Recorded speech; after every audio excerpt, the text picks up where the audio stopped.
Hi, I'm Nicola McKenzie, founder, mortgage advisor and insurance specialist here at DM Mortgages.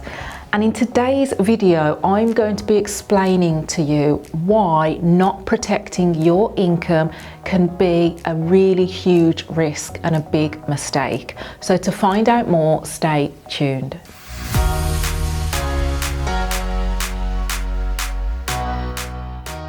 Before we get into the content of today's video, make sure that you hit the subscribe button, notification bell, so that you never miss any future video uploads. Now, I also want to say before I get into the detail of today's video that if you are in a scenario where you do want to look at life insurance, critical illness cover or income protection options, then please do make sure that you contact our specialist team, because we have a whole team of advisors that are specialists and dedicated to providing advice in such areas. Now also, any of the areas that I'm highlighting throughout this video, so we'll be talking about life insurance, critical illness cover and income protection. If those are areas that you want to consider options for yourself, then make sure that you head over to our website, which is dm.mortgage, and there you can book in for a free insurance review. And if you do want to look at any cover options, we offer a completely free service to advise and arrange on those kinds of things. Because here at DM Mortgages, we don't monetize this channel to give you the best viewing experience. So if you want to show your support for the channel, then make sure that you consider us when you are looking at taking out insurance. So what I'll be doing in today's video is looking at two areas. A, statistically what the risk is of you losing your income due to a sickness or death, and we're going to look at a live example based on statistics because the results are very, very shocking. And secondly, what we're going to do is look at how the government may or actually may not support us as much as we perhaps might think. So yeah, let's get into it. So what this is a risk reality calculator, and what this allows us to do is based on a person's age, gender, whether or not they smoke, and their intended retirement age, it tells us based on statistics what the likelihood is of a death or a sickness, okay? And I actually did this with one of our clients quite recently, and like I say, the results were very shocking, so that's why I wanted to put this video together, to really just highlight to people that a lot of the time, people don't like to think of themselves as being ill. And it's just not the reality. We all hear of news of a friend or a relative that's been off work for a few months or had a serious illness, unexpectedly died. It's shocking and all the more difficult for us to imagine that happening to us, which is what it says here. And I completely agree, but the reality is it happens, and we need to make sure that if it does happen to us, that we are in a position where financially we are still able to provide for ourselves and or our families as well. So let's look at it. Okay, so this is, let me pop in my details here. Now, I'm going to give you an example based on a 30-year-old. So if I'm 30 years old, I'm a female, and let's say I'm a non-smoker, so I'm lower risk as a non-smoker, and my retirement age is the standard retirement age, which is around 68, okay? So the risks are highlighted here. So these are the risks for me. If I was a 30-year-old non-smoker female, I've got a 43% chance of being unable to work for 2 months or more, which is why income protection is so important. I've got a 14% chance of suffering a serious illness. That's where critical illness comes in. And I've got a 4% chance of death. So obviously that would be life insurance. And those are the statistics of those things happening to me before I reach the age of 68. So overall, it says at the bottom that I've got a 48% likelihood of any of the above happening. So that's pretty much half, isn't it? Now, if you told me that playing the lottery meant I had a 48% chance of winning, I would be playing the lottery. So the point I think that this shows us is that if you haven't got protection, i.e. life cover, critical illness, income protection, you know, and you're not lucky enough to have millions of pounds in the bank to support you in the event that you lose your income, then you really should be looking at options to have some kind of protection in place. Now, I've got a few other useful statistics as well. So, yeah, just breaking it down. So 43% chance of being unable to work for 2 months or more. In real terms, that means for every 100 individuals like you, 43 of them will suffer a condition that stops them working for 2 months or more before their chosen retirement age. And that's according to population and industry statistics, okay? Now, the average length of a claim, according to this particular insurer, so people that have claimed under the policies that they hold with this insurer, the typical duration of a claim is 6 years. So that could mean that you're out of pocket for a long time, and even if you're eligible for state benefits, it's very unlikely that they will cover all of your weekly bills and living expenses. So I'm going to come on to how the state supports us in a moment.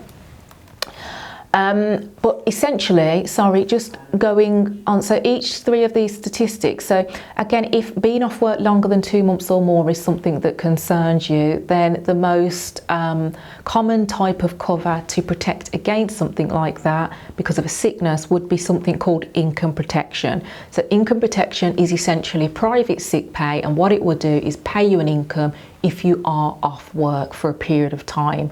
I've got a detailed video specific to income protection, so I'm not going to really go into much more detail than that. I'd say check that video out if you want to know the ins and outs of how it works, and of course contact us.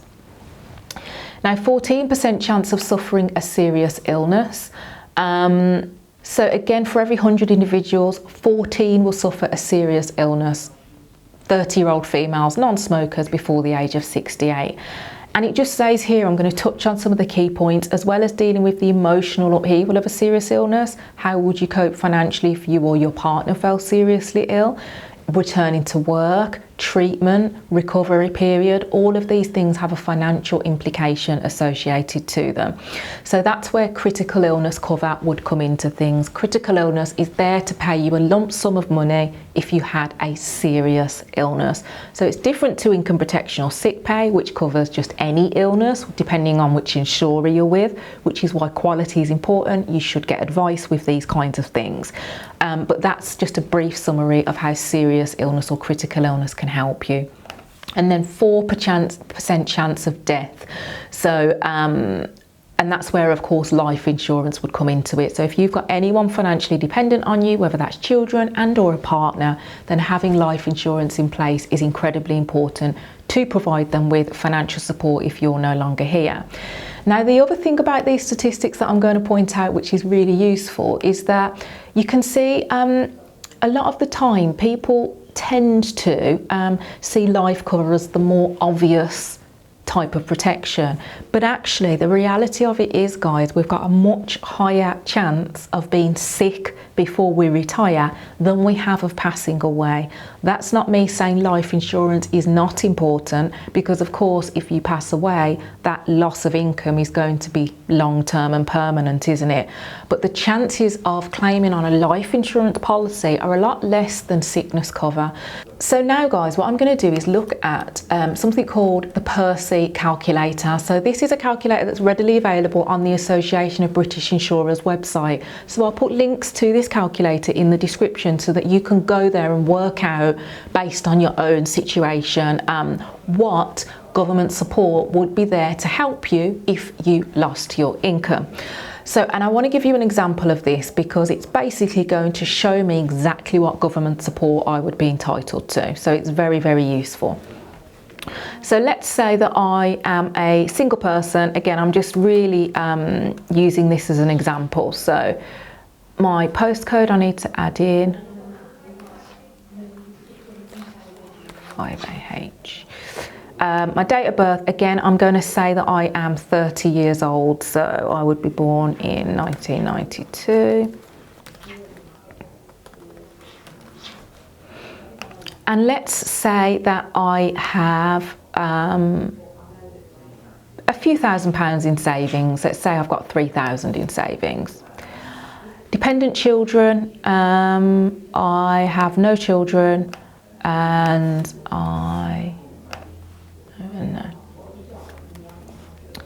Okay, so let's say that I rent a 1-bedroom property. Let's say that I'm paying £1,200 a month in rent. Let's say I'm in council tax band C. Okay, now, am I in work? Yes. Let's say that my gross annual income is £40,000 a year. And I work full time, so I'm 40 hours a week.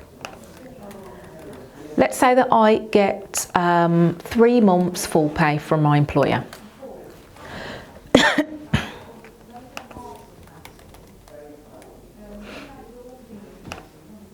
Let's see what happens if I am ill. Okay, so the results are interesting. So I would receive,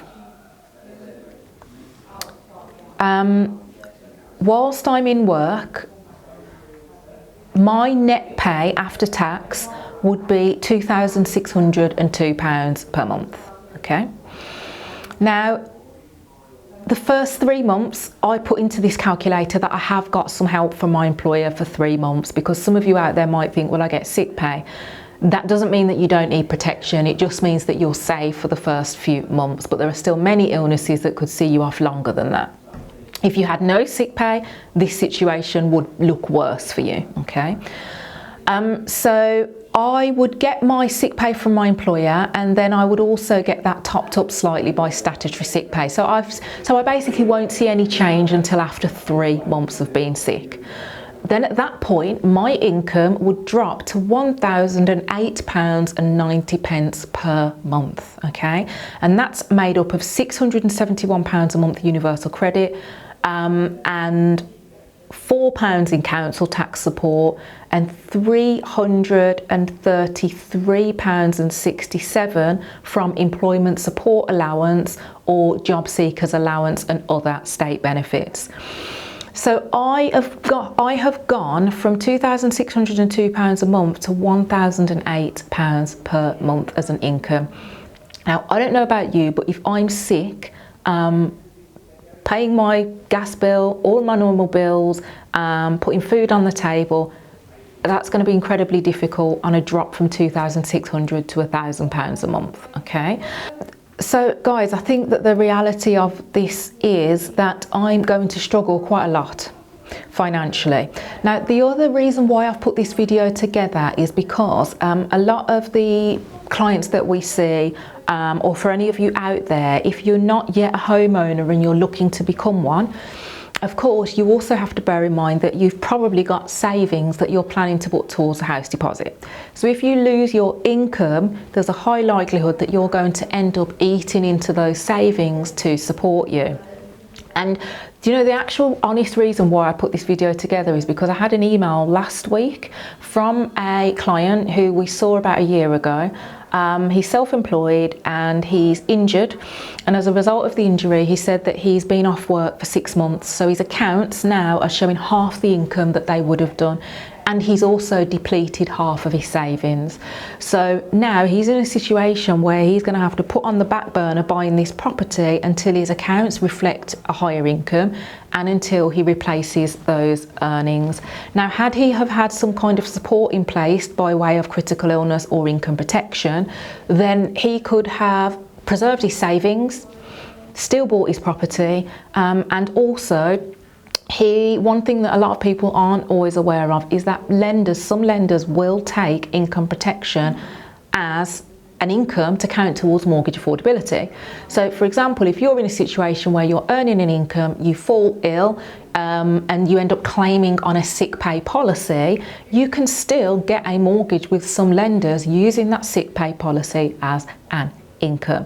So I think the point I'm making here, guys, is that even if you are not looking to buy a property yet, it's in your future plans, protection is vital for most of us. And if you already have a property, then of course it goes without saying, vital to ensure that you're never in a scenario where the property gets repossessed. So like I said, guys, I'm going to put links to this calculator in the description below. Go to the Association of British Insurers and work it out based on your individual situation. Once you've done that, again, if your results shock you, or if anything in this video I've highlighted and you think, do you know what, this is, you know, something that we really need to look at, or I really need to look at, then head over to our website, which is dm.mortgage, and there you can book in for a free insurance review so that we can give you advice on what type of policy options might be suitable for your circumstances. And of course, please ensure that you hit that subscribe button and the notification bell so that you never miss any future video uploads. And I will look forward to seeing you in the next video.